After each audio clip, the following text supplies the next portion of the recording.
Chers participants, je vous souhaite la bienvenue à cet événement. Nous allons commencer par vous faire part de quelques informations d'organisation. La réunion se tient dans 4 langues, chinois, anglais, français, espagnol. Nous vous prions de bien vouloir choisir la langue de votre choix en cliquant en bas de votre écran si vous êtes sur un ordinateur et en haut de votre écran si vous êtes sur un appareil portable, là où il est écrit « more » ou « plus ». Vous pouvez donc choisir la langue de votre choix. Il y aura peut-être un certain délai, car nous avons ce temps consacré à l'interprétation qui prend quelques instants.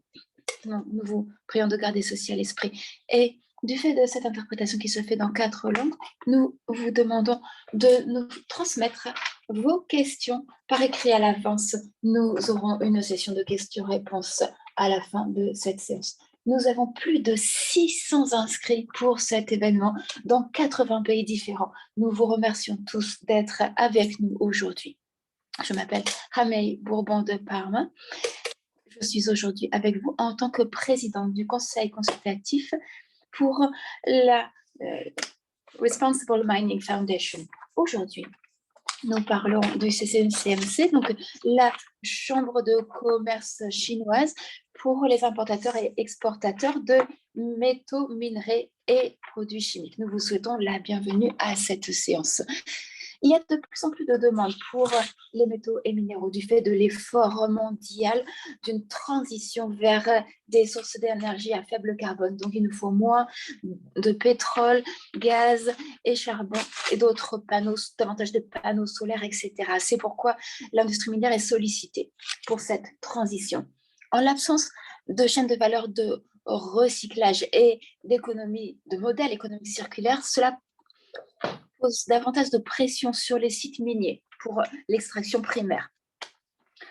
Il apparaît dans les recherches de la Fondation RMF que cela pose de grands problèmes aux entreprises minières, y compris les plus grandes qui disposent de nombreuses ressources.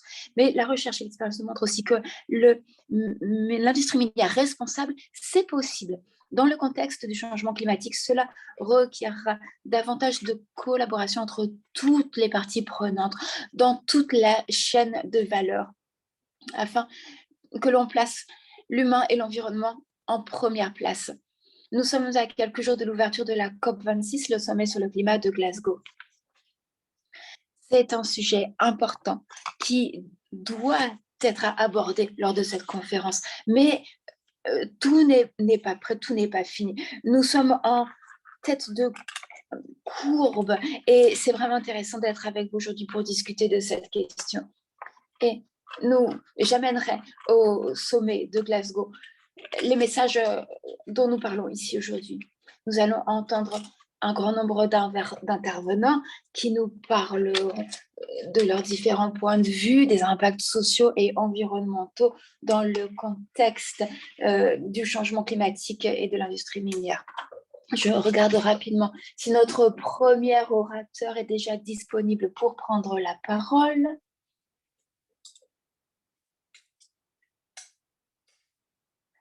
En son absence, pour l'instant, je vais me tourner vers le professeur Tang, directeur adjoint de l'Institut pour l'énergie, l'environnement et l'économie à l'université de Tsinghua à Pékin, qui va nous faire part de quelques éléments de contexte autour de ce sujet. Et ce sujet de recherche couvre l'analyse sur les politiques énergétiques et le régime climatique international.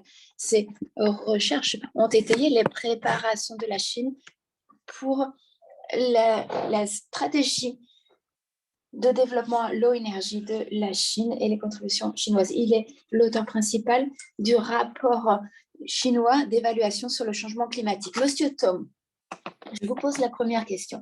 Dans le contexte du changement climatique, et je vous invite à allumer votre caméra, dans le contexte du changement climatique, la transition énergétique, et pour parvenir aux objectifs de développement durable, quels sont les défis qui se posent aux entreprises multinationales? Monsieur Tang.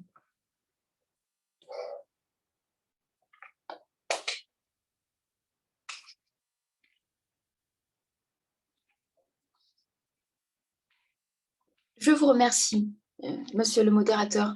Je remercie les organisateurs qui m'ont invité à échanger ici avec vous tous. Je remercie l'RMC et l'industrie minière. Alors, comment les dimensions socio-économiques ont un impact sur nos activités?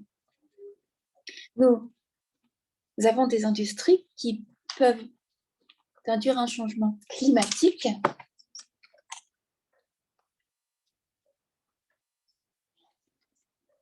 Le nouveau rapport du GIEC montre que l'augmentation globale de température était de 1,1 degré avant l'industrialisation et on prévoit une augmentation de 0,2 degré par décennie. Parmi les préoccupations, ceux des coûts générés par le changement climatique induit par les activités humaines. Pour l'instant, les émissions sont de 16 milliards de tonnes par équivalent CO2. Et pour parvenir à nous conformer aux exigences en matière de maîtrise de la hausse de température, nous devons maîtriser les émissions d'ici à 2080. Nous devons parvenir au zéro émission entre 2070 et 2080. Nous devons planifier nos émissions de CO2 pour parvenir au net zéro, aux émissions net zéro d'ici à 2050. Nous devons avancer nos objectifs. Plusieurs pays ont annoncé des objectifs ambitieux. De la perspective du RNC, nous avons cette mondialisation de l'économie et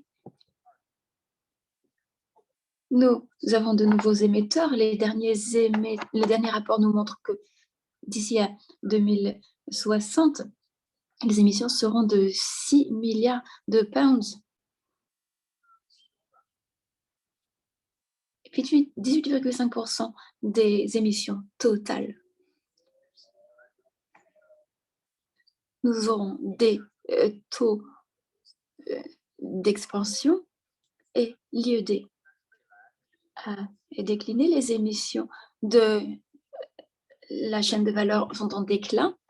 Pour parvenir à nos objectifs de neutralité d'ici à 2050, toutes les émissions de la chaîne mondiale devront décliner de 200 millions de pounds, de livres, afin que nous puissions parvenir à nos objectifs d'ici à 2050. Ces objectifs, dans un contexte où il n'y aurait pas de très grands changements dans le commerce, cela serait plus facile. Les énergies fossiles et leurs industries ont eu un impact négatif. D'après le rapport du PNUD,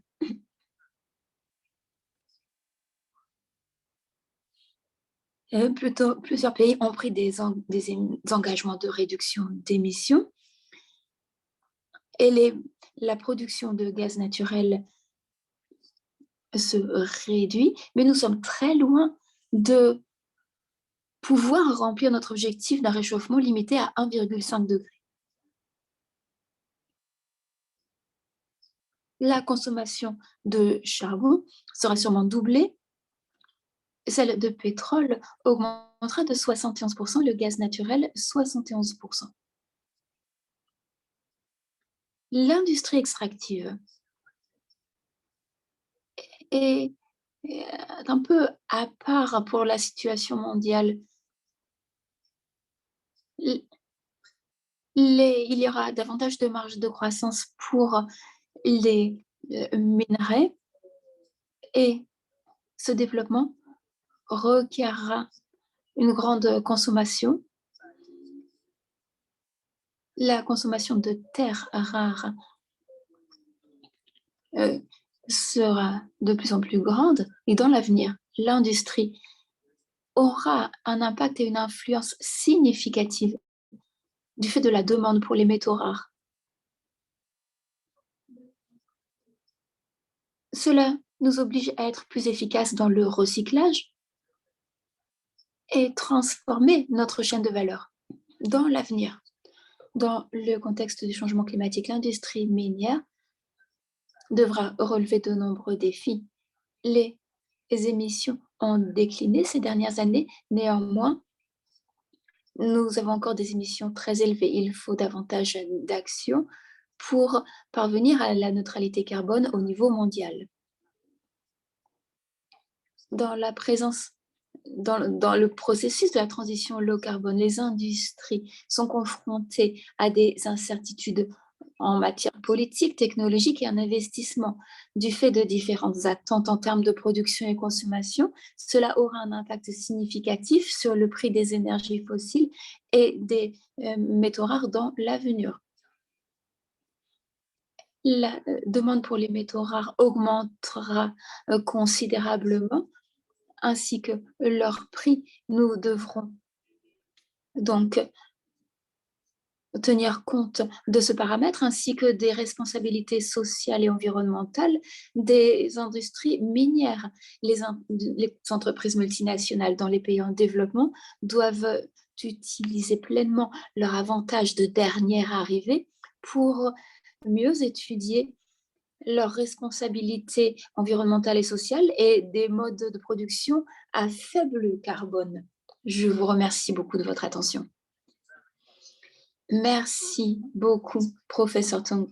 C'est formidable de vous rencontrer et d'être avec vous aujourd'hui. Bien sûr, nous sommes loin d'avoir atteint nos objectifs et nos ambitions à Glasgow.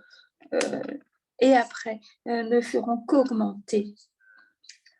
En tout cas, il est bon d'entendre votre point de vue. Vous nous dites qu'il y aura davantage besoin de terres rares et il faut nous assurer que l'impact de l'industrie minière soit réduit au minimum. Il faut également développer davantage le recyclage. Je vous remercie. Me tourne maintenant vers Monsieur Liu, qui est notre co-hôte. Il est le vice-président de la CCCMC, la Chambre de commerce chinoise pour les métaux, les minerais et produits chimiques pour les importateurs-exportateurs. Le volume de ces utilisateurs représente 30% d'industrie d'import-export dans l'industrie minière. Monsieur Liu, nous vous donnons la parole. Bonjour et pardonnez-moi de vous rejoindre un peu tardivement. J'ai eu quelques difficultés techniques. Je vais maintenant vous présenter mon exposé. Cher modérateur, chère Madame Piaget, chers amis, vous tous qui êtes en ligne avec nous, bonjour ou bon après-midi à tous. Le vice-président de la CCMC, la Chambre chinoise de commerce des importateurs-exporteurs de métaux, minerais et produits chimiques, et la fondation RMF se félicite d'être participé avec vous à cette réunion. Nous souhaitons la bienvenue à tous nos participants, à tous nos auditeurs. Le changement climatique est un défi mondial pour nous tous et c'est un problème, c'est le plus grand problème pour la communauté internationale actuellement. Nous devons prendre des mesures urgentes et efficaces pour mettre en œuvre les accords de Paris et pour parvenir aux objectifs de développement durable en promouvant la transformation énergétique. L'industrie minière peut jouer un rôle majeur pour relever ce défi des émissions de réduction et maîtrise du développement. Actuellement, nous voyons qu'il existe des opportunités dans ce processus. Les associations industrielles et le CCMC en particulier saura tirer parti de sa force et de son action créative afin de promouvoir les efforts faits Nous développerons des normes et améliorerons les mécanismes et développerons des systèmes pour permettre un développement plus vert. Nous appuierons également les entreprises dans leurs innovations technologiques pour rechercher des solutions techniques pour réduire les émissions de CO2 et parvenir à la neutralité carbone. L'industrie minière est essentielle pour l'économie mondiale et son développement. Nous devons avoir à l'esprit les objectifs de développement durable. Pour le sujet du changement climatique, nous devrons nous demander comment le changement climatique induira des risques pour l'industrie minière et comment l'industrie minière peut contribuer à mettre en œuvre les accords de Paris. Voilà les questions qui sont les nôtres. Nous espérons que ce webinaire pourra susciter de nouvelles idées et je souhaite à ce webinaire un grand succès. Merci. Merci beaucoup, Monsieur Liu, et merci de nous recevoir aujourd'hui.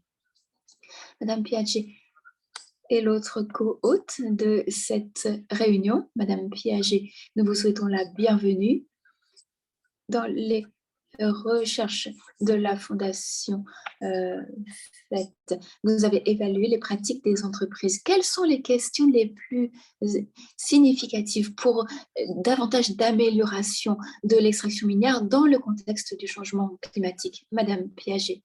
Je vous remercie, monsieur le modérateur. Je remercie les autres orateurs. Effectivement, nous avons là un défi. Je sais que des aspects techniques sont mentionnés. Moi, j'aimerais vous faire part de la perspective du point de vue de la recherche et ce que nous faisons à la RMF. Tout d'abord, j'aimerais commencer par rappeler à tout le monde, bien sûr, nous avons des auditeurs dans le monde entier, nous sommes tous ensemble dans cette approche. Nous sommes tous ensemble pour le climat et pour l'extraction minière. Pourquoi vous dis-je cela? Comme on le sait, le changement climatique concerne toutes les régions de la planète. Il est temps pour nous, pour cette question, de mettre de côté les questions de concurrence que l'on connaît normalement et de promouvoir de nouvelles pratiques pour travailler ensemble. Nous avons besoin d'apprendre les uns des autres et partager les meilleures pratiques. Pour ce qui est de l'industrie minière, nous sommes tous concernés. Toutes les sociétés dépendent des ressources minières et doivent gérer les ressources minières d'une façon durable. Nous devons prévenir les impacts négatifs de l'industrie minière, des impacts qui sont encore prévalents et qui préoccupent de nombreux acteurs de l'industrie minière. Pour ce qui est de la transition énergétique, la transition vers une énergie bas carbone requerra davantage d'activités minières. Il faudra également développer davantage de recyclage. Il faudra en faire davantage, effectivement. Mais il y aura probablement davantage de besoins d'extraction néanmoins. D'où l'importance de mettre l'accent sur des pratiques responsables à tous les niveaux. Le risque est qu'une augmentation de la demande génère un abaissement des normes en vigueur dans le secteur. La maîtrise des émissions de gaz à effet de serre. Nous savons que les entreprises minières doivent limiter leurs émissions. C'est maintenant pris en compte dans le risque financier. C'est bienvenu. De tels engagements sont pris par les dirigeants d'aujourd'hui dans l'intérêt des dirigeants des générations à venir. Et nous verrons les résultats dans 10 ans, 20 ans ou 30 ans. Nous devons avoir des objectifs à court terme, mais les dirigeants d'aujourd'hui sont des preneurs d'engagement. Ces engagements doivent être suivis par des examens réguliers afin de s'assurer qu'il y ait réelle réduction des émissions. Nous aimerions que régulièrement, des informations soient transmises sur les progrès faits. Vous voyez ici, sur ce visuel, certains des résultats du RMI, l'indice de l'extraction minière responsable, et vous voyez là un ensemble de paramètres qui sont mesurés, les engagements, les actions politiques, les actions et l'efficacité. Autrement dit, dans quelle mesure les entreprises remplissent réellement leurs objectifs dans ce domaine et quelles sont leurs actions ou mesures correctives. Vous voyez qu'il est plus facile de prendre des engagements que de les rendre effectifs.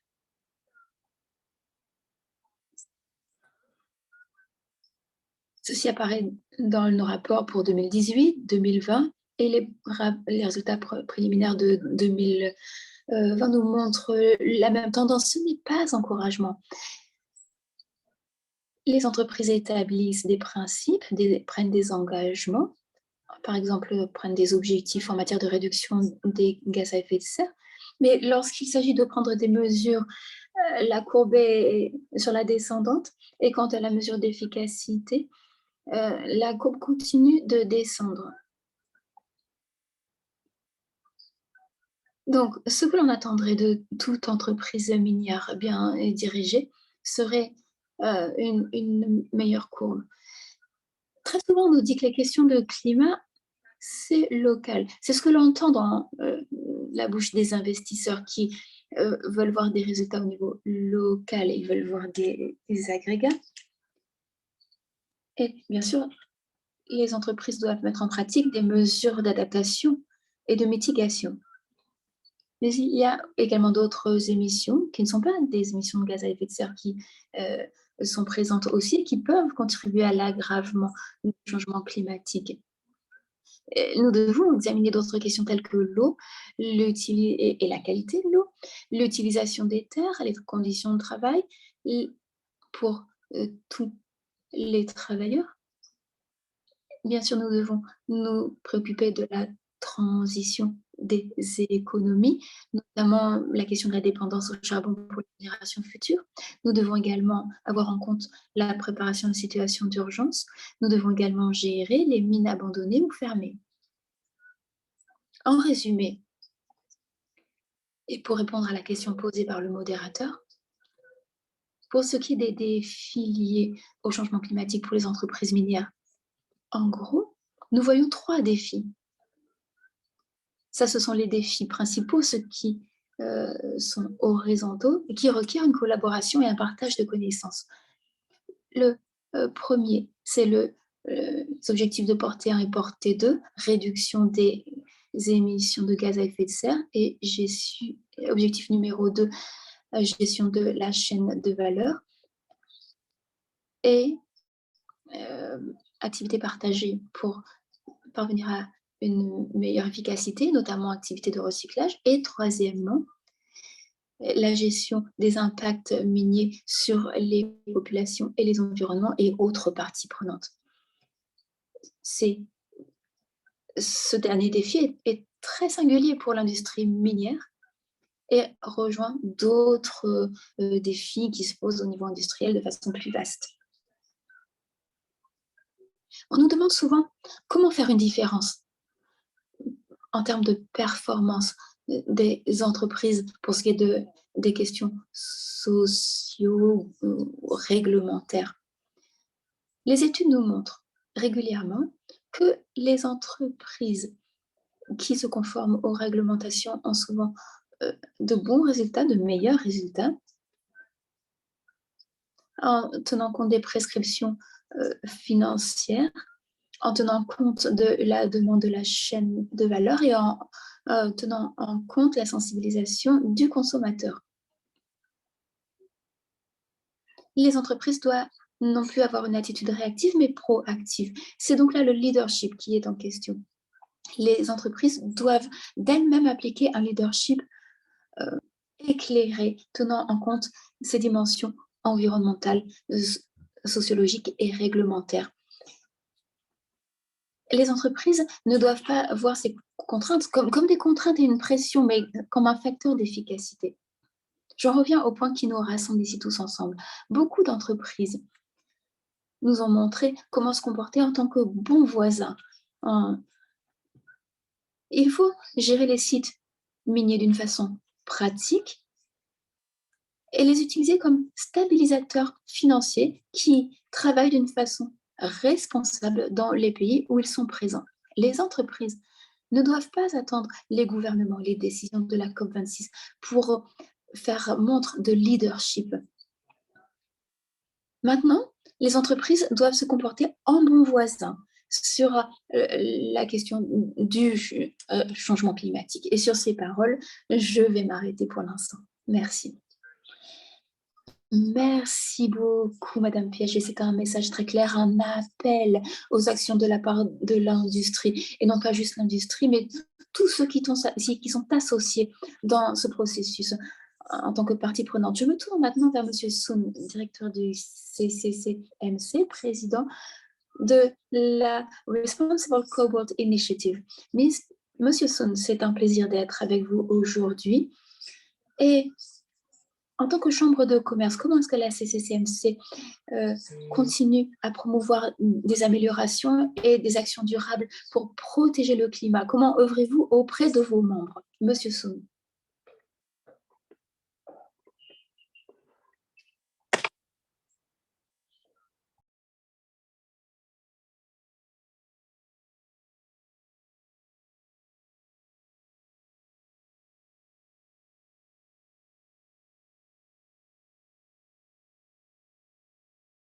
Bonjour à toutes et à tous.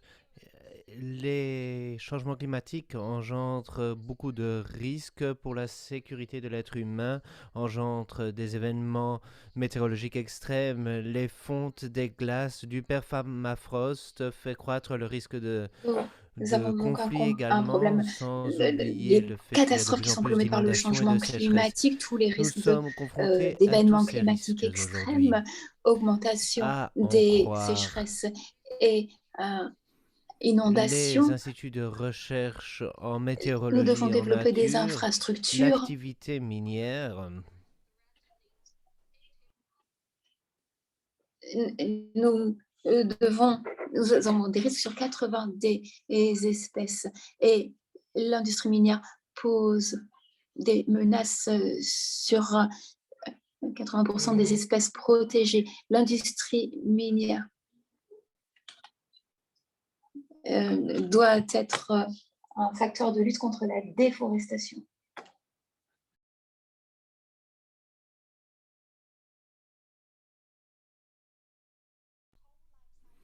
alors toute la chaîne d'approvisionnement peut être menacée et toute la chaîne d'approvisionnement a des impacts divers et variés. Bon nombre d'organisations ont commencé à étudier les nouvelles solutions reposant sur la nature et les nouveaux modèles commerciaux. Et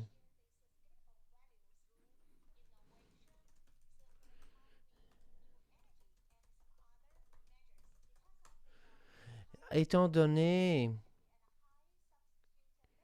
hum, l'activité minière et ses caractéristiques, aujourd'hui, l'activité minière représente un risque pour les changements climatiques. Et plusieurs désastres engendrés par les changements climatiques vont endommager également l'industrie minière. Alors, pour faire face à ces défis, les entreprises chinoises ont décidé d'agir. Elles ont identifié les différentes possibilités et ont décidé d'endosser leur responsabilité sociale d'entreprise, RSE. Le CCCMC a décidé d'opter pour des comportements d'entreprise responsables et propose des facilités pour aller de l'avant.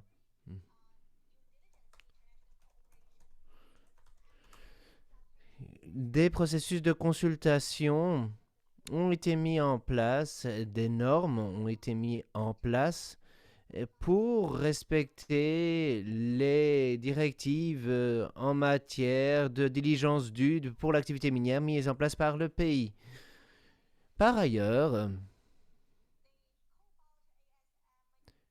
le cadre Cobalt ASM ESG est là et propose des normes qui ont permis d'homogénéiser les pratiques au sein de différentes entreprises et même dans différents pays.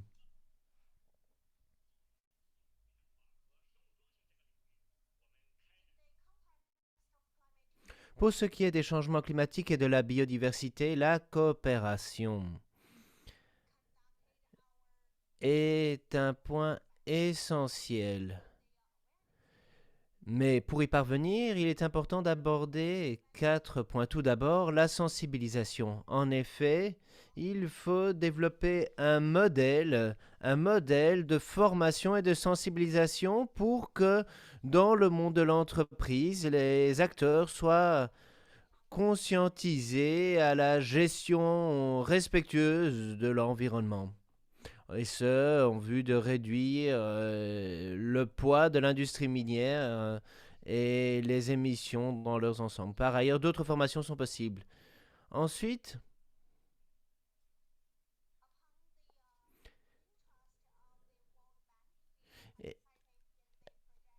la Banque mondiale a poussé de l'avant les normes ASM. Et cette norme peut être utilisée pour lutter notamment contre la déforestation. Ensuite, dans les formations sur les changements climatiques et la déforestation, ainsi que sur la neutralité climatique et l'évaluation des performances, des stratégies ont été mises en place et la gestion des risques doit être mise en place dans différentes entreprises. Nous avons résumé les meilleures pratiques des différents partenaires en vue d'avoir un outil efficace. Et notre objectif est de développer des études de cas et de promouvoir une boîte à outils qui puisse être émulée en différents endroits, dans différentes entreprises minières. Par ailleurs,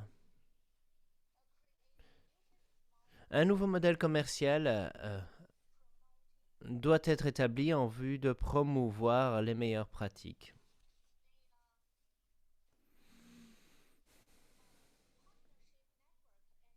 Et en vue de promouvoir un réseau durable de partenaires voulant avancer dans la même direction. Alors ensuite, nous espérons, étant donné les méthodologies existantes, pouvoir développer un environnement plus pérenne.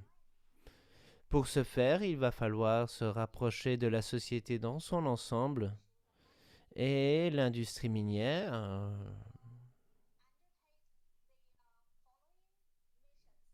a plusieurs missions dans le domaine environnemental. Nous allons développer, par conséquent, une feuille de route pour mener à bien notre mandat et notamment notre programme dans le domaine de la biodiversité. Le but est d'aider les entreprises à améliorer leurs bonnes pratiques et également à pérenniser la chaîne d'approvisionnement en minerais. Et nous nous lancerons dans ces initiatives au mois d'avril. Par ailleurs, nous encourageons les différentes entreprises à utiliser les normes industrielles déjà existantes. Le second groupe d'experts est là et nous essayons maintenant de sélectionner des entreprises pilotes pour mener à bien des projets pilotes. Et nous espérons que nous pourrons identifier des lacunes avec ces partenaires en vue d'aller de l'avant et d'améliorer les pratiques de gestion et la transparence dans son ensemble. Et nous espérons que le plus d'entreprises possible se joigneront à ces initiatives. Alors, je vais m'arrêter là, étant donné que le temps coule, et merci beaucoup de votre attention.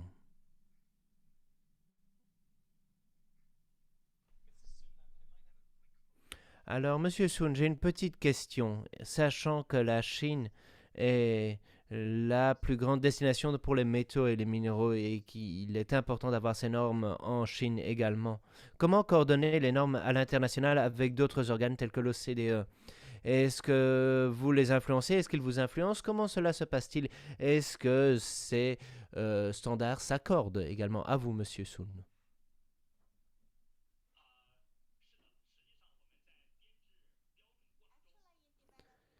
À vrai dire, nous développons nos normes et, qui plus est, nous avons établi un partenariat avec l'OCDE. C'est un partenariat stratégique et ensemble, avec l'OCDE, nous avons également développé les normes de la chaîne d'approvisionnement du cobalt durable. Je pense que vous pourrez retrouver tout cela sur le site web de l'OCDE et sur notre site web également. Et vous pourrez également voir que nos normes sont avalées par les collaborateurs à l'international. Alors il est fabuleux de voir cette interaction entre les différents organes à l'échelle internationale. Et donc je suis heureux d'entendre cela car c'est un message très important pour la communauté qui nous suit aujourd'hui.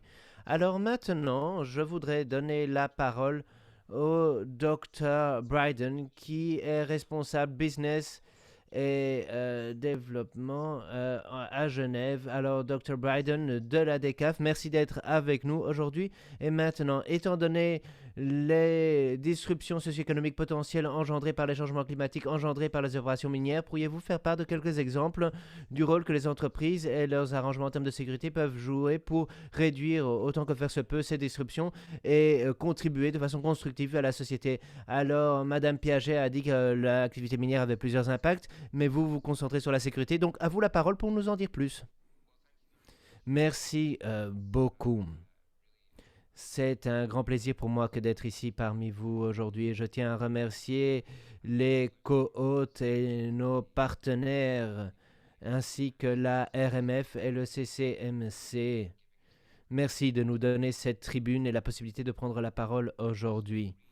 Alors, je suis également d'accord. Ce débat est tout à fait opportun, non seulement car la COP26 aura lieu la semaine prochaine, mais en effet, il est important d'aborder l'activité minière et les changements climatiques. Je ne peux que souscrire aux propos énoncés. En effet, je suis d'accord avec ce sentiment.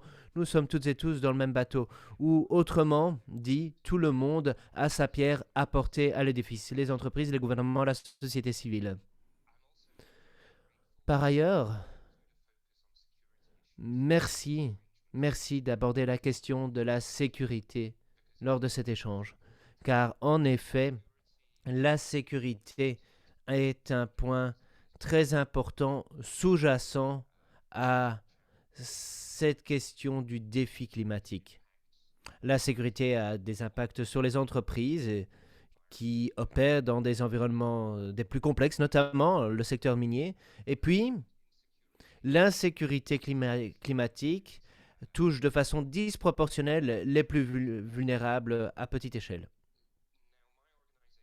Alors, mon organisation, la DECAF, travaille à l'échelle internationale pour promouvoir la sécurité et la bonne gouvernance en la matière. Et notre organisation reconnaît qu'il y a une certaine centralité dans la sécurité climatique et qu'il faut plus d'efforts pour promouvoir la sécurité, le développement et le respect des droits humains. Il est un fait que les solutions durables à l'insécurité climatique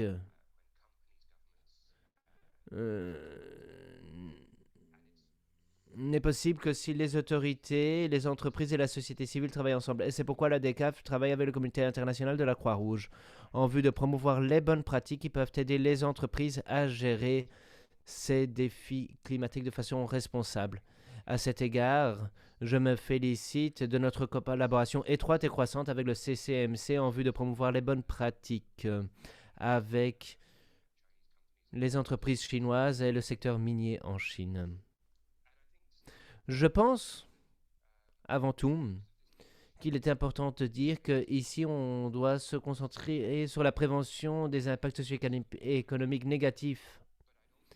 Et puis, Je veux également me concentrer sur les impacts positifs que les entreprises peuvent générer.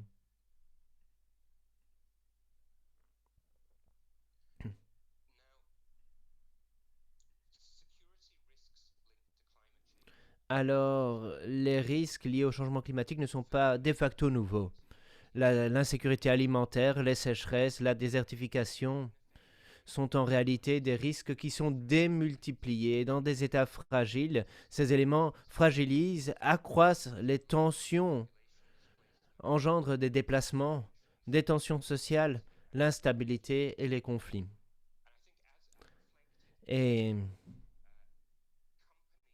les entreprises peuvent aider à gérer ces défis en homogénéisant des pratiques d'entreprise holistiques qui favorisent la sécurité.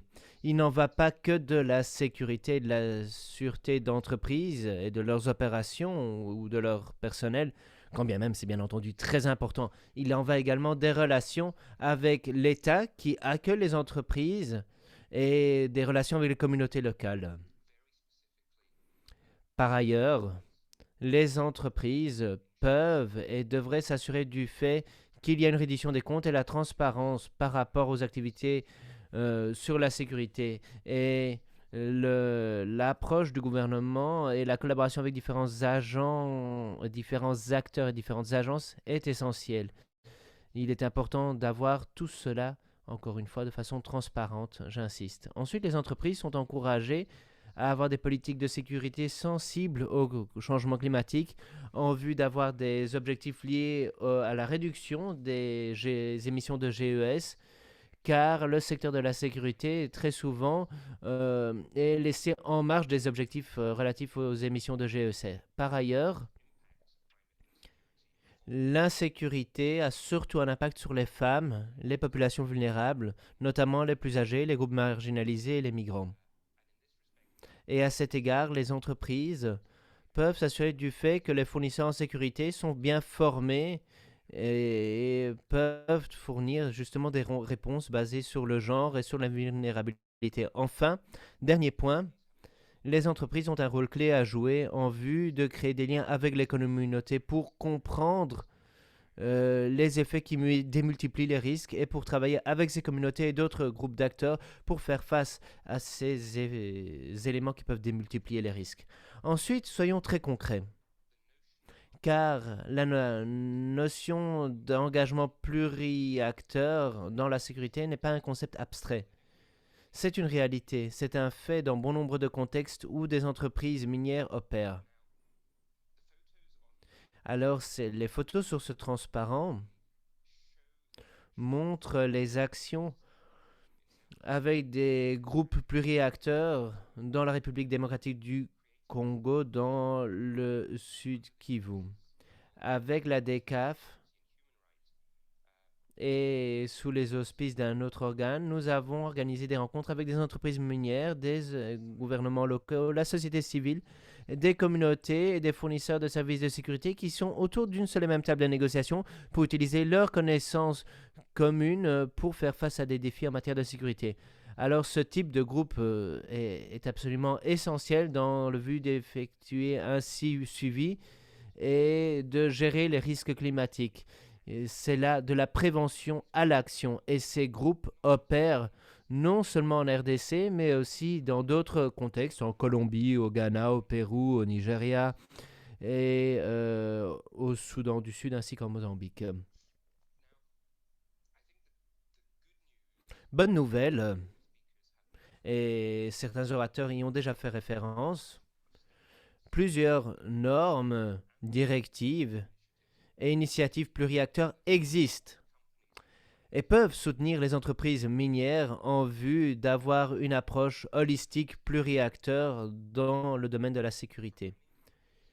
Les entreprises minières et le secteur extractiviste dans son ensemble, bien entendu, ont les principes directeurs des Nations Unies relatifs aux entreprises et aux droits de l'homme qui promeut l'action pluriacteur dans les groupes de travail auxquels je viens de faire référence. Mais ensuite, il y a également le Pacte mondial des Nations Unies, le travail de l'OCDE, le code de conduite international. Il y a toute une boîte à outils qui promeut l'action pluriacteur avec des bonnes pratiques et des processus sur le terrain. Et j'encourage les entreprises qui participent à ces travaux à créer des ponts avec ces initiatives. Le DECAF est un observateur au principe volontaire depuis plus de 10 ans déjà. Et je puis vous dire qu'il y a beaucoup d'ouverture, y compris vis-à-vis des entreprises chinoises, en vue d'échanger des expériences et des bonnes pratiques. Alors, dernier point. Les bonnes pratiques et les leçons sont à disposition des entreprises pour qu'elles puissent apprendre et s'améliorer dans ce domaine. Et cette approche holistique à la sécurité que j'ai déjà mentionnée peut se retrouver sur le site web du DECAF, sur la boîte à outils, sur notre site web. Et là, vous pourrez retrouver justement les différents instruments. Et on ne réinvente pas la roue, vous savez. On prend le réseau de normes internationales et de bonnes pratiques existants et on cherche à opérationnaliser le tout. Nous travaillons actuellement à une révision avec le Centre genevois pour les entreprises et les droits humains. Et cette boîte à outils est disponible en français, anglais, espagnol et chinois. Je tiens également à saisir cette occasion pour souligner qu'il y a des modules de formation pour les entreprises chinoises sur la sécurité dans le minier. Nous développons cela avec la Croix-Rouge, une université et le CCCMC. Tous ces outils sont gratuitement disponibles sur le site web du Knowledge Hub de la DECAF et vous avez là notre URL à l'écran. En conclusion, je tiens à remercier les organisateurs, les côtes. Merci de sensibiliser davantage sur le minier et les changements climatiques. Les risques et les défis sont là, sont conséquents, mais je suis intimement convaincu qu'il y a de belles occasions qui se présentent à nous en vue d'aller de l'avant si tous les autres acteurs travaillent ensemble. Donc merci beaucoup. Merci beaucoup à vous, Dr. Bryden. Une petite question pour vous, si vous me le permettez. Est-ce que vous pensez que le climat est une cause de conflit ou risque de démultiplier les risques à l'avenir? Alors, je pense que ce n'est pas tout blanc ou tout noir. Il n'y a pas de réponse binaire. Le fait est que nous voyons que les éléments autour des changements climatiques, les conséquences des changements climatiques accroissent les inégalités et les tensions. Et donc, les défis sont à ce niveau-là, si vous voulez. Par ailleurs, mon message clé, c'est que si vous abordez cette thématique en ne mettant la focale que sur la sécurité, alors oui, on améliorera peut-être la sécurité, la façon de fournir la sécurité, mais on n'ira pas de l'avant car il faut une approche holistique, car le défi sous-jacent est le défi de la gouvernance. Et donc il y a la question du rôle des entreprises, le rôle des gouvernements et d'autres, et il faut créer des liens entre tous ces éléments. Partant, il y a la question de la reddition des comptes et la transparence, car c'est autour de cela que tout gravite en fin de compte. D'accord, merci beaucoup. Alors, science, transparence, chaîne d'approvisionnement, normes, sécurité. Maintenant, nous allons parler des entreprises minières elles-mêmes et je suis très heureux d'avoir avec nous Monsieur Xier, qui est le vice-président de ce groupe, qui est l'une des plus grandes entreprises au monde, qui a une énorme présence en dehors de la Chine. Alors, Monsieur Xier, comment répondez-vous aux défis environnementaux dans le contexte des changements climatiques mondiaux? À vous.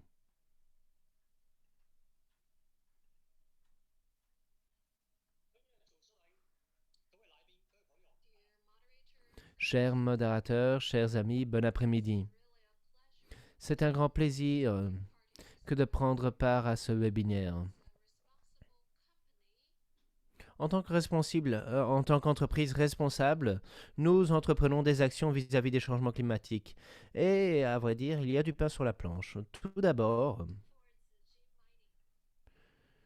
pour ce qui est de Zijin Mining, eh bien, nous publions notre rapport sur base annuelle et il inclut nos objectifs par rapport aux ressources, l'utilisation en eau, la protection environnementale, des indicateurs divers et variés, la protection des travailleurs et les droits humains. Tout cela est repris dans notre rapport et nous permet donc d'aborder la question des changements climatiques.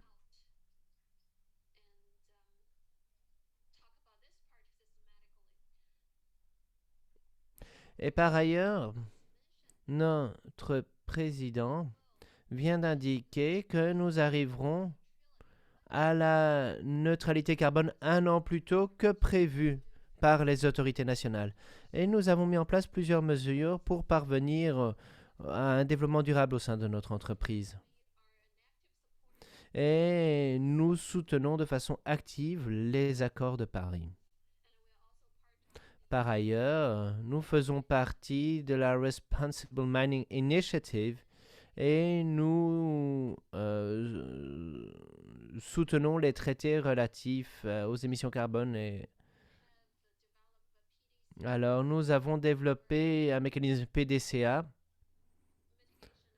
pour atténuer le réchauffement de la planète. Et nous agissons dans la droite ligne des politiques locales des pays qui accueillent nos activités. Nous avons des plateformes d'échange.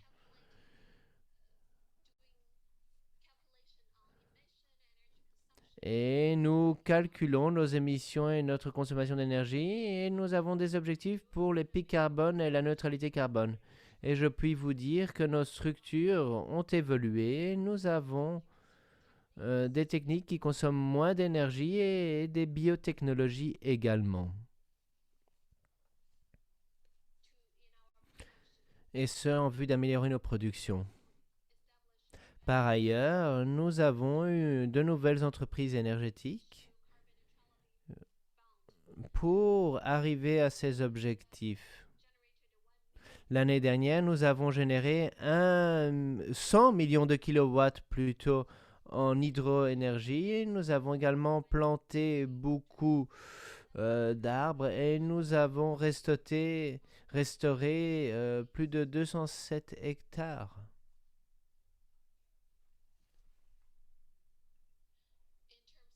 Ou plutôt 2027 hectares. Par ailleurs, nous utilisons nos mécanismes de réduction carbone pour assurer une certaine transparence. L'année dernière,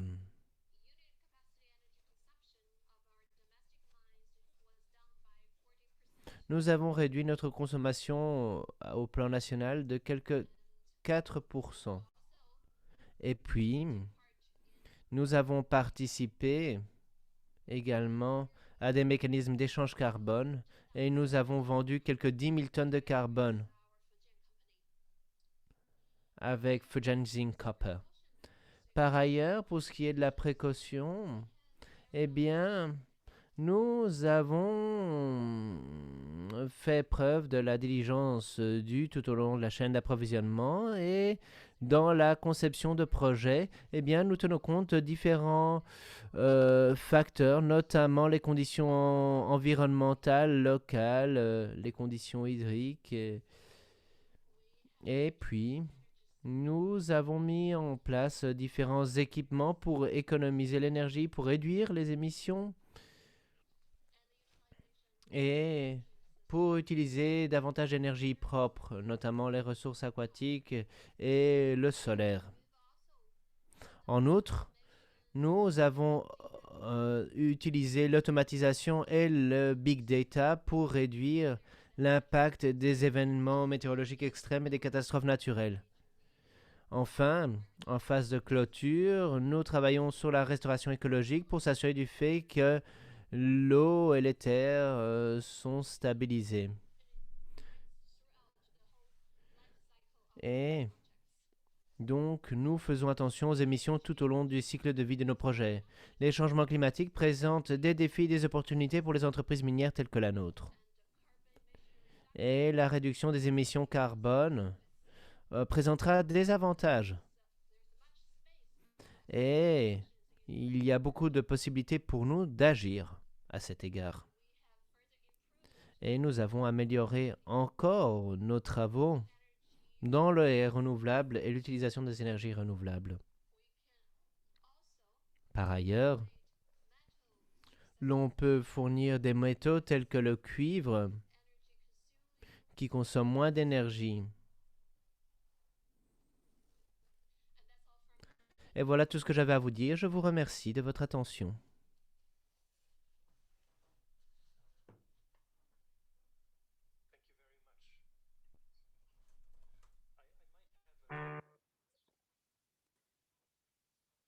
Merci beaucoup. J'ai une question de suivi pour vous, Monsieur Simon. Est-ce que vous remarquez que les entreprises dans la chaîne de valeur mettent en avant auprès de leurs consommateurs des produits qui sont qui ont moins d'impact? Est-ce que c'est quelque chose qui se passe, que vous observez?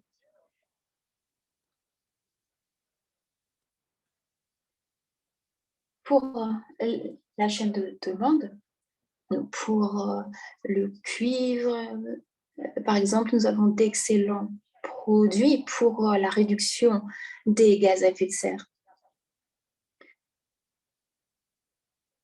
Nous avons également des produits pour l'énergie solaire dont les prix sont encore plus compétitifs et que nous pouvons déployer à grande échelle. Et cela peut grandement contribuer à réduire les gaz à effet de serre.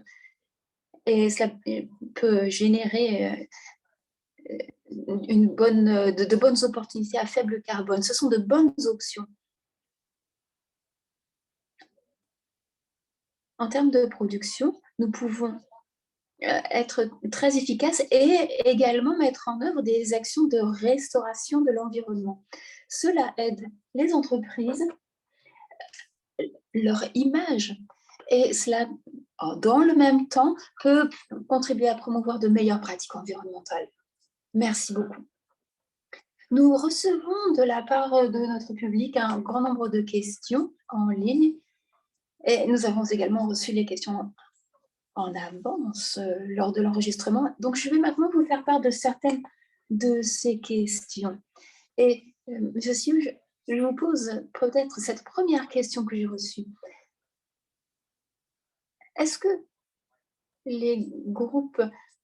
votre groupe peut faire comme recommandation à l'ensemble des entreprises pour parvenir au pic d'émissions et parvenir maintenant à réduire les émissions de gaz à effet de serre? Monsieur Sim.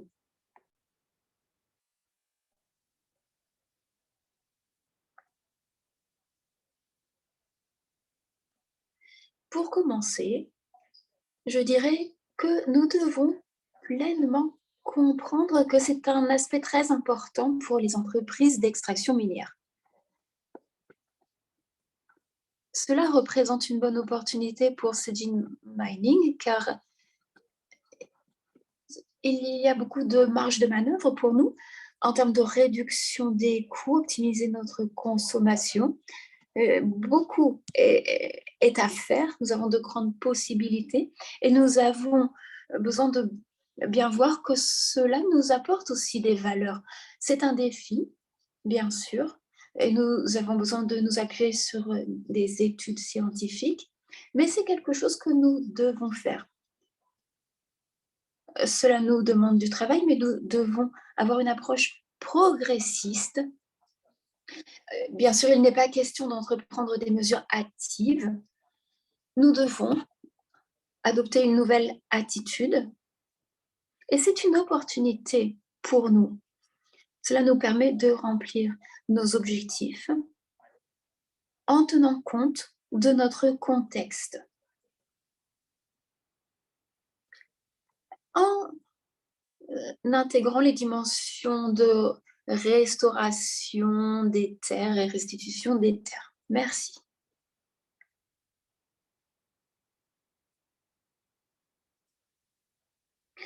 Je vous remercie, Monsieur Sier. Nous avons vu un visuel de Madame Piaget qui nous montrait que beaucoup d'entreprises avaient des plans, puis passaient à la mise en œuvre, puis devaient vérifier si l'impact était bien présent. Et il ressortait de cette présentation qu'il était facile d'établir des plans, plus difficile de mettre en œuvre les résultats. Quel est votre fonctionnement? Comment mettez-vous cela en œuvre pour traduire vos plans en actions efficaces?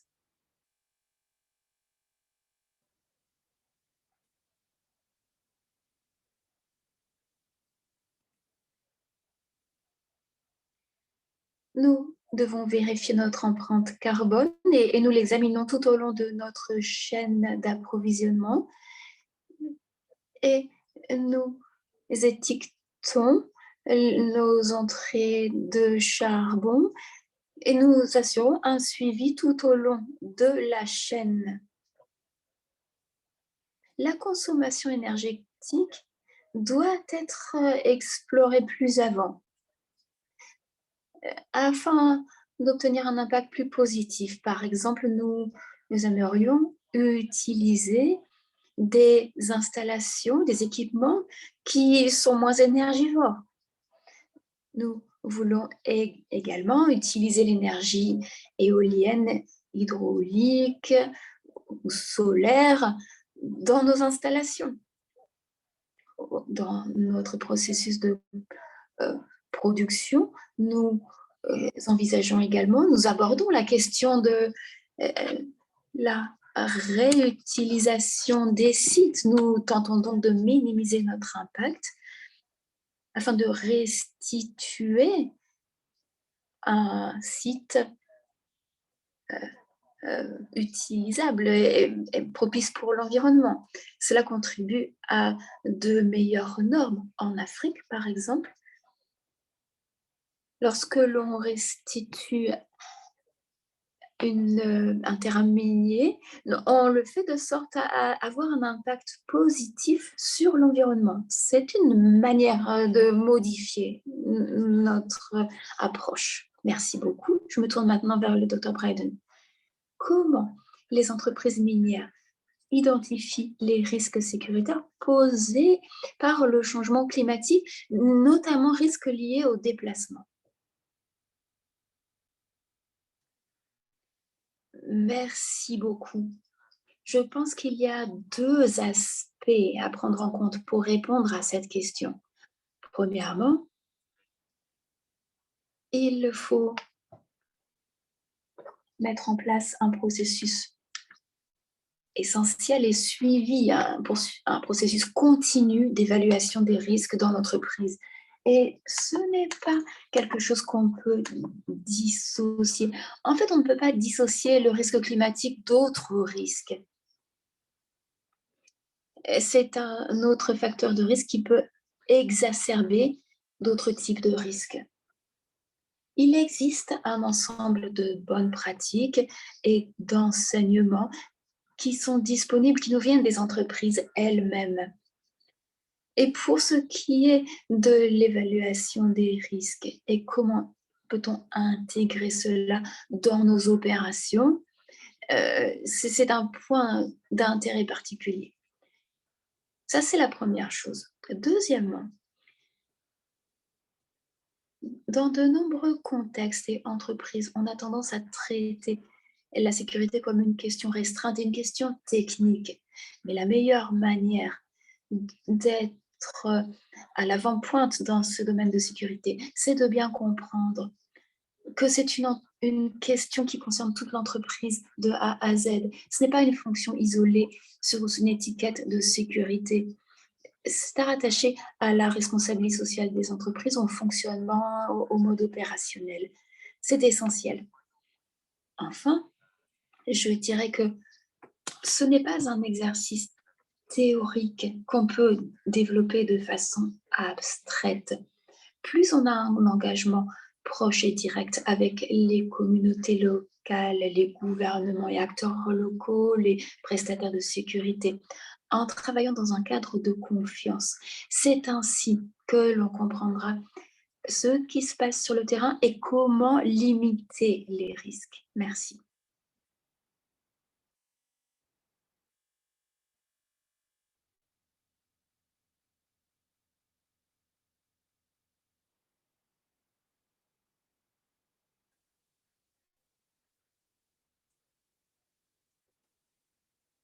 Monsieur Son, j'adresse la prochaine question à votre attention. Quelles sont les plus grandes difficultés, les écueils pour la CCMC pour mettre en œuvre la responsabilité sociale des entreprises?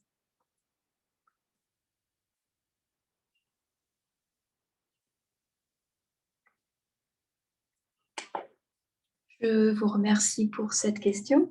Ces dernières années, nous avons demandé aux entreprises de mettre l'accent sur leur RSE et cela nous demande un grand de travail, mais nous avons accumulé beaucoup d'expérience dans ce processus. Et pour répondre à cette question, je vous dirais trois choses. Premièrement, la première difficulté, c'est que nous devons nous conformer à des prescriptions internationales qui sont élargies. Il existe maintenant 30 normes.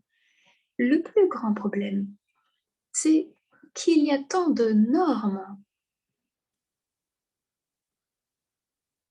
mais insuffisamment d'appui aux entreprises pour intégrer leur RSE dans leur gestion. Donc, nous devons adopter une approche pratique pour aider les entreprises. Deuxièmement, dans les années récentes, la communauté internationale a mis l'accent sur les pays européens et américains qui ont adopté des réglementations sur les chaînes d'approvisionnement ainsi que des législations.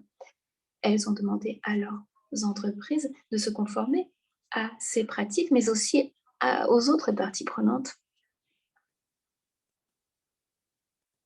en mettant l'accent sur un audit, un suivi des entreprises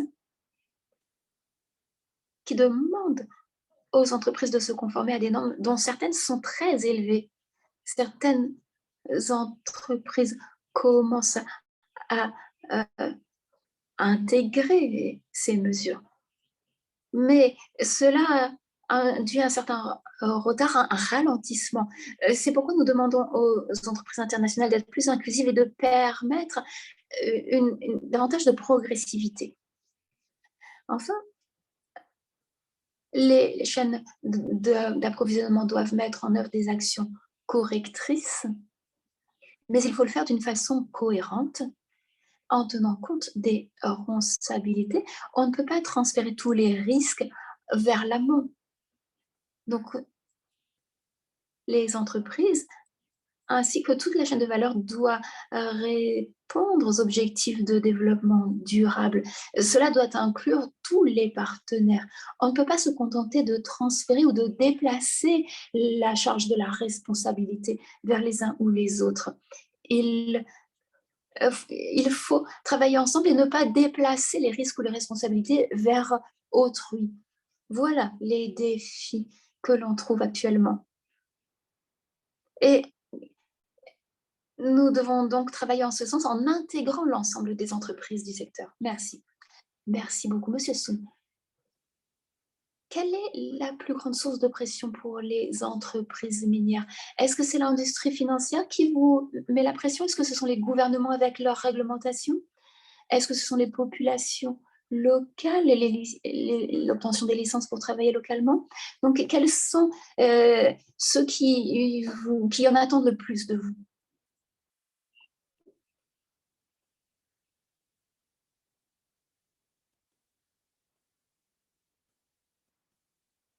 Nous avons mené nos recherches pour réfléchir à comment mettre en place un cadre ou un mécanisme en ce sens. Il se trouve qu'il faut parfois une carotte pour motiver les entreprises, une motivation. Les pressions sont exercées par l'OCDE, par exemple, ou par des pays qui adoptent des législations, par des prescriptions en matière d'investissement vert. Les investisseurs attendent également un certain nombre de standards de la part des entreprises afin d'accorder leur financement.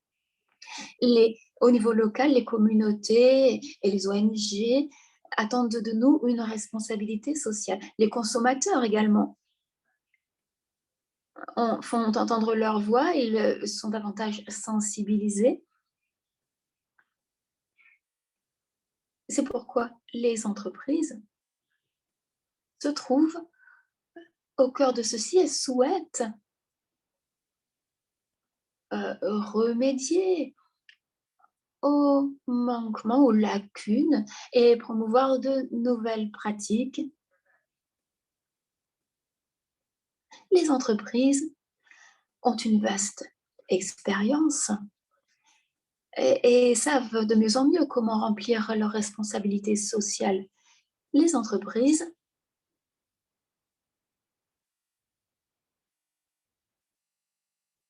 mettent en place des pratiques pour répondre aux prescriptions internationales. Merci. Je vous remercie, Monsieur Sun. J'ai une question qui nous vient du professeur Toon, pour le professeur Toon, pardon. Professeur, dans le cadre du changement climatique mondial, la réduction des émissions de carbone et le pic carbone, dans ce contexte, quel est le lien entre l'industrie minière et l'emploi durable? L'industrie minière peut-elle continuer à générer des opportunités d'emploi?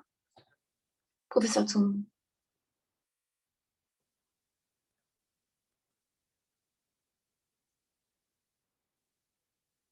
Je vous remercie de cette question.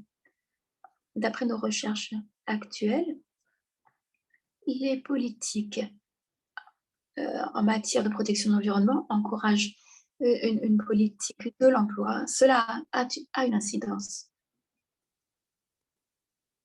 Nous avons des industries qui génèrent des opportunités d'emploi en développant de nouvelles énergies, en renforçant l'efficacité énergétique. Nous allons développer les emplois dans le secteur d'exploitation minière.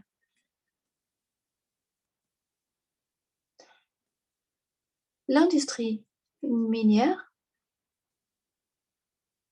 connaît une augmentation des emplois. Se développe également l'industrie du recyclage. Donc, globalement, on peut dire qu'il y a la macroéconomie influence les opportunités d'emploi. Il est difficile à ce stade d'évaluer l'impact final sur les emplois. Et nous souhaitons éviter les incidences négatives sur l'économie, nous souhaitons éviter les pertes d'emplois, nous souhaitons au contraire développer l'emploi. C'est pourquoi nous devons avoir une perspective globale pour les pays. Nous voulons que les politiques de l'emploi soutiennent les travailleurs dans nos industries en allant vers une transition vers la neutralité carbone. Merci. Alors, merci beaucoup. J'ai reçu une autre question également. Alors, dans vos travaux de recherche, dans les travaux, la RMF évalue les différents indicateurs, mais il y a très peu d'informations disponibles pour le grand public. Les entreprises disent que c'est parce que ces informations sont liées à la sécurité. Alors, comment peut-on justement changer la donne et rendre ces informations publiques étant donné qu'on parle du bien commun? À vous, professeur Biden. Alors, merci beaucoup de cette question. Et c'est une très bonne question en réalité. Et nous sommes très heureux d'avoir eu la possibilité de travailler avec le RMF sur les indicateurs relatifs à la sécurité, car je pense que c'est un nouveau pas en avant pour commencer justement à travailler sur la granularité et travailler justement sur ces indicateurs sur la sécurité pour tenter d'arriver à ces améliorations auxquelles nous aspirons toutes et tous. Mais ensuite, pour répondre à cette question, eh bien, je dirais qu'en réalité, ici, on parle du besoin d'un changement culturel. Un changement culturel pour que les entreprises réfléchissent différemment à ces informations qu'elles partagent. Et c'est pourquoi les initiatives pluriacteurs sont tellement importantes, car elles fournissent un forum où les acteurs, gouvernements, entreprises, sociétés civiles peuvent créer de la confiance et générer cette transparence nécessaire. Car, de mon point de vue, eh bien,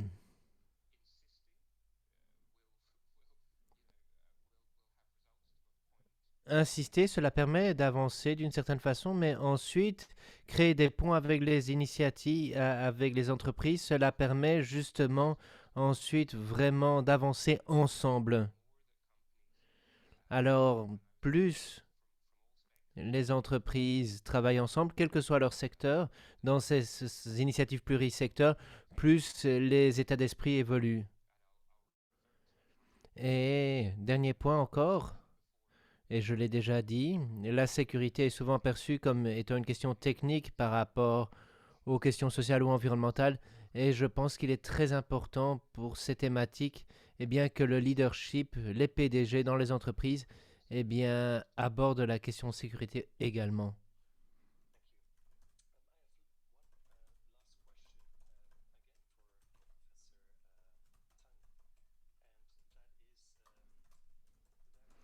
Alors, une question encore pour Tan par rapport aux mécanismes et mécanismes existants. Est-ce qu'on pourrait imaginer des mécanismes relatifs aux ODD, des systèmes correspondant à ceux qu'on a déjà pour le CO2, par exemple?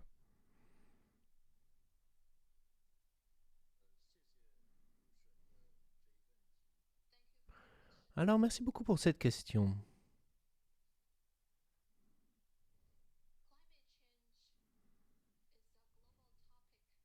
Alors, le changement climatique mondial est important pour deux raisons. Et c'est un impact, le changement climatique a un impact mondial. Et puis, l'impact des changements climatiques est différent d'un pays à l'autre. Et donc, la coopération internationale et les accords internationaux sont nécessaires pour mieux arriver aux objectifs établis. Mais ensuite, pour d'autres questions socio-économiques, on peut se coordonner pour achever des progrès conjoints. Mais nous pouvons travailler au niveau local et national pour établir des requis et des prérequis. Ensuite, la coordination globale à cet égard est nécessaire. Merci. Merci beaucoup. Alors, cela nous mène à la fin de la session questions-réponses et donc je propose peut-être au public de réactiver ses caméras. Peut-être que vous pourriez, chers panélistes, réactiver vos webcams. Et je vais peut-être donner la parole à Cécile en premier lieu pour les remarques de conclusion et ensuite les autres pourront emboîter le pas. Monsieur Xixier.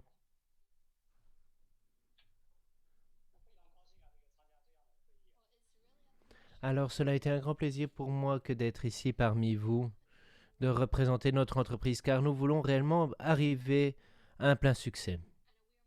Par ailleurs, nous sommes motivés à l'idée d'entreprendre les bonnes démarches. Ensuite, il y a toujours certes du pain sur la planche, mais en tant qu'entreprise responsable, eh bien, on veut bien agir. Et puis, ce faisant, nous pourrons avoir un avenir meilleur et de plus grands progrès. Merci beaucoup. Alors, Dr. Bryden, vos remarques de conclusion. Merci beaucoup. En guise de conclusion, je dirais que s'il y a une seule vérité par rapport au changement climatique et le défi des changements climatiques, c'est qu'aucun acteur à lui seul peut y faire face de façon unilatérale. Et partant, c'est une question pluriacteur. Si pas la question pluriacteur. Et donc on ne pourra aller de l'avant que si l'on crée des ponts, on rompt les silos et travaille ensemble à différents niveaux. Partant, je pense que ces questions relatives au secteur minier et à la sécurité, plus elles seront mises en avant sous le feu des projecteurs. Je souhaite bonne chance à notre modérateur la semaine prochaine dans le forum environnemental car c'est essentiel. Et plus on parlera de sécurité climatique, notamment dans la commission sur le développement de la sécurité aux Nations Unies ou encore au Conseil de sécurité, nous pourrons évoluer. Ensuite, pour ce qui est de la dimension pluriacteur, j'ai déjà mentionné l'importance des entreprises qui abordent cela, mais les gouvernements ont également un rôle à jouer. Et il ne s'agit pas juste d'avoir des acteurs silotés qui travaillent chacun dans leur domaine, développement, sécurité, collaboration internationale, etc.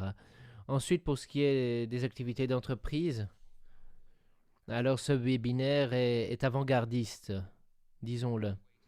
Et donc, il faut que l'on gagne du terrain, que cette thématique soit davantage mise en avant. Je pense qu'il y a plusieurs opportunités qui se présentent à nous grâce à des initiatives internationales. Et je pense qu'il est essentiel que les entreprises chinoises et les acteurs qui sont chinois jouent un rôle pivot dans ces échanges. Et un forum tel que le forum sur les chaînes d'approvisionnement dans le minerai ou encore le forum africain sur le minerai permettrait d'alimenter ces échanges et d'avoir des échanges internationaux. Donc je remercie les organisateurs car en effet il est important de développer des lieux communs et cela nous permettra d'aller de l'avant pour des actions collectives. C'est la seule façon pour le minier, la planète et les gens d'aller de l'avant. Merci beaucoup. Merci à vous, professeur. Alors, professeur Tang, avez-vous des remarques de conclusion? Alors, merci beaucoup.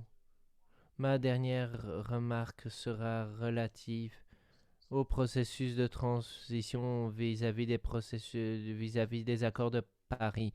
Nous souhaitons accélérer la transition vers zéro émission. Et pendant tout type de processus de transition, il y a des gagnants et des perdants, c'est un fait.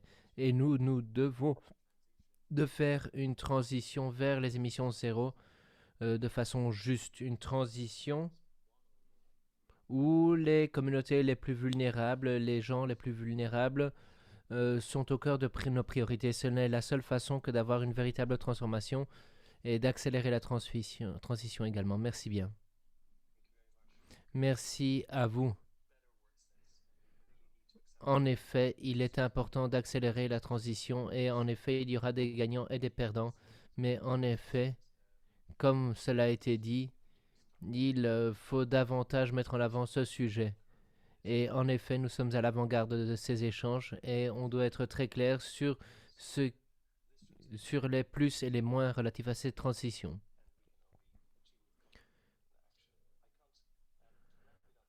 Alors, voilà. Maintenant, je vais donner aux deux hôtes de cet événement la parole pour les conclusions. À vous.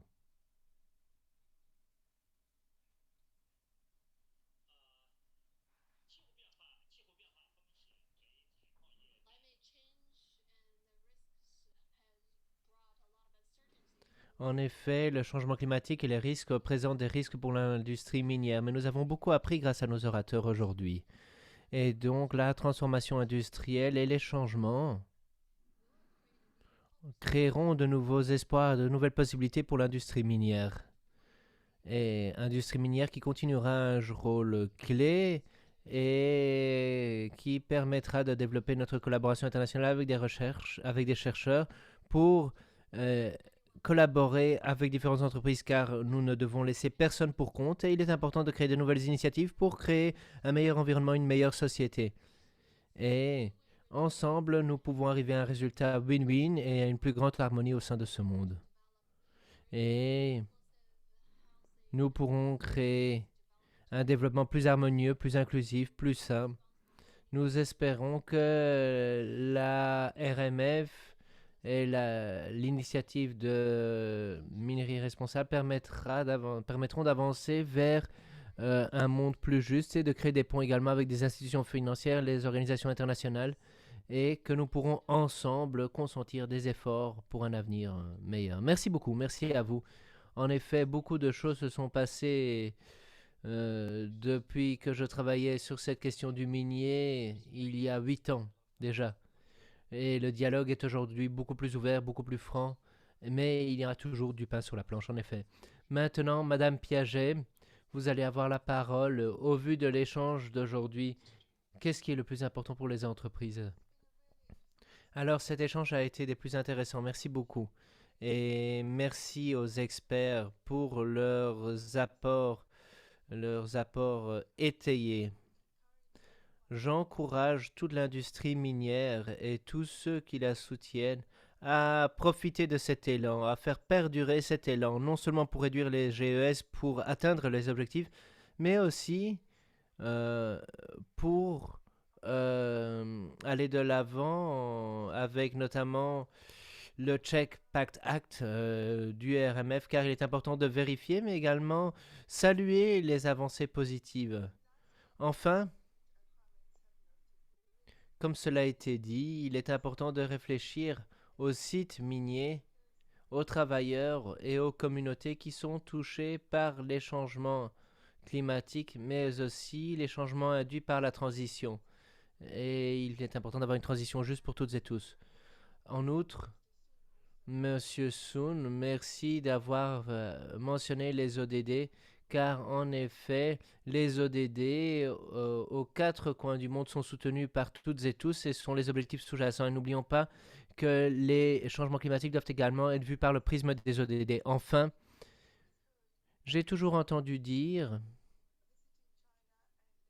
en Chine et lors de conférences en Chine que bien souvent les PDG d'entreprises minières en Chine parlaient des prochaines générations et de la responsabilité historique que nous avons pour les générations d'aujourd'hui et de demain par rapport aux défis d'aujourd'hui et de demain. Et donc voilà, n'oublions pas ça, n'oublions pas ça. Merci beaucoup au modérateur et je tiens également à remercier les interprètes qui ont travaillé en coulisses. Merci beaucoup, madame. Et merci à vous, surtout si on a parlé d'Ivy, dit madame. Et merci pour votre très bonne collaboration lors de l'organisation de ce webinaire.